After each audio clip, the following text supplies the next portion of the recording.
ಮಹಾರಾಷ್ಟ್ರದ ಪುಣೆ ಮೂಲದ ಉದ್ಯಮಿಯಿಂದ ಹಣ ಸುಲಿಗೆ ಮಾಡಿದ ಪ್ರಕರಣ ಸಂಬಂಧ ಚಿತ್ರದುರ್ಗ ಪೊಲೀಸರು ನಗರಸಭೆಯ ಮಾಜಿ ಸದಸ್ಯ ಚಂದ್ರಶೇಖರ್ ಅಲಿಯಾಸ್ ಕೋಟಾ ನೋಟು ಚಂದ್ರನನ್ನ ಬಂಧಿಸಿದ್ದಾರೆ.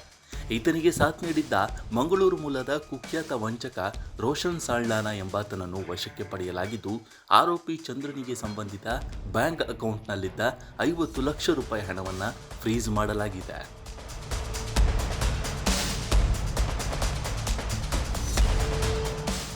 ಆ ಮೂಲಕ ರಾಜ್ಯ ಹೊರ ರಾಜ್ಯದ ಉದ್ಯಮಿಗಳಿಗೆ ವಂಚಿಸುತ್ತಿದ್ದ ಜಾಲ ಭೇದಿಸಿರುವ ಪೊಲೀಸರು ಆರೋಪಿಗಳ ಹೆಡೆಮುರಿ ಕಟ್ಟಿದ್ದಾರೆ. ಚಿತ್ರದುರ್ಗ ನಗರಸಭೆಗೆ ಸತತ 2 ಸಲ ಜೆಡಿಎಸ್ನಿಂದ ಸದಸ್ಯನಾಗಿ ಆಯ್ಕೆಯಾಗಿದ್ದ ಚಂದ್ರಶೇಖರನ ಅಸಲಿ ದಂಧೆಯೇ ವಂಚನೆ. ಕೋಟಾ ನೋಟು, ಹಣ ಡಬ್ಲಿಂಗ್ ದಂಧೆಯ ಕಿಂಗ್ ಪಿನ್ ಆಗಿರುವ ಈ ಚಂದ್ರು ಅನೇಕ ಪ್ರಕರಣಗಳ ಆರೋಪಿ ಕೂಡ ಹೌದು.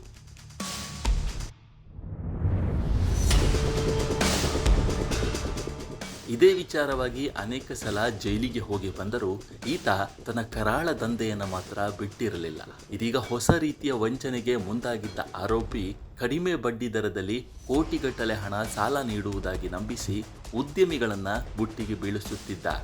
ವರ್ಷಕ್ಕೆ 3% ಬಡ್ಡಿ ದರದಲ್ಲಿ 50 ಕೋಟಿ 100 ಕೋಟಿ ಫೈನಾನ್ಸ್ ನೀಡುವುದಾಗಿ ನಂಬಿಸಲು ಏಜೆಂಟರನ್ನೇ ನೇಮಿಸಿಕೊಂಡಿದ್ದ. ಇನ್ನು ಇದೇ ರೀತಿ ಪುಣೆ ಮೂಲದ ಉದ್ಯಮಿ ಗುರುರಾಜ್ ಚರಂತಿಮಠ ಎಂಬುವರಿಗೆ ಕರೆ ಮಾಡಿದ್ದ ಈತನ ಸಹಚರ ರೋಷನ್ ಸಾಲ್ಡಾನಾ ಕಡಿಮೆ ಬಡ್ಡಿ ದರದಲ್ಲಿ ಸಾಲ ಕೊಡಿಸುವುದಾಗಿ ನಂಬಿಸಿದ್ದ.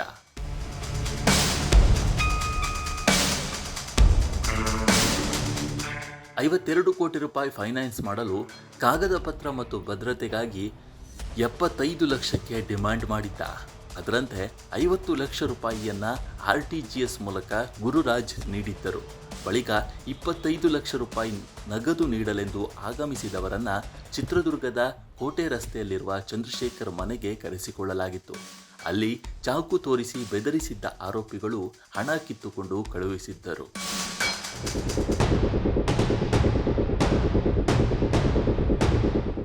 2023ರ ಮೇ ತಿಂಗಳ 26ರಂದು ಈ ಘಟನೆ ನಡೆದಿತ್ತಾದರೂ ನಿನ್ನೆ ಅಂದರೆ 2026ರ ಏಪ್ರಿಲ್ 7ರಂದು ಈ ಸಂಬಂಧ ನಗರ ಠಾಣೆಯಲ್ಲಿ ಪ್ರಕರಣ ದಾಖಲಾಗಿತ್ತು.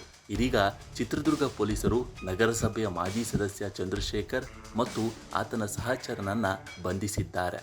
ನಮ್ಮ ಈ ವಿಡಿಯೋ ನಿಮಗೆ ಇಷ್ಟ ಆಗಿದ್ದರೆ ಲೈಕ್ ಮಾಡಿ, ಶೇರ್ ಮಾಡಿ ಮತ್ತು ನಮ್ಮ ಚಾನಲನ್ನು ಸಬ್ಸ್ಕ್ರೈಬ್ ಮಾಡಿ.